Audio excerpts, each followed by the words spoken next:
вороненький, неси та гуляй. Постій, постій, мій козаче, твоя дівчина плаче. На кого ж ти покидаєш, тільки подумай. Лучше було б не ходить, лучше було б не любить, лучше було б та й не знай, чим тепер забувай.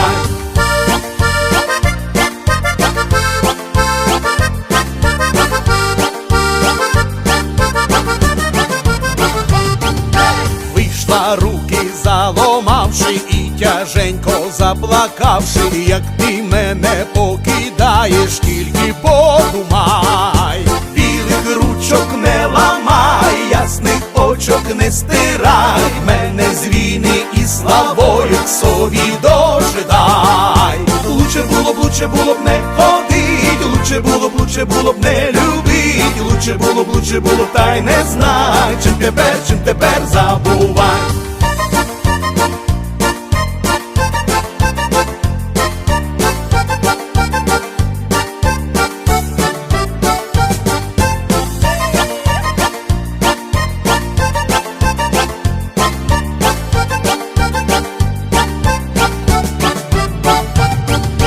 Ой, не хочу я нічого, тільки тебе лиш одного. Будь здоровий, мій миленький, а все пропадай. Свиснув козак на коня, оставайся здорова. Як не згину, то вернуся через 3 года. Лучше було б не ходить, лучше було б не любить, лучше було б та й не знай, чим тепер забувай.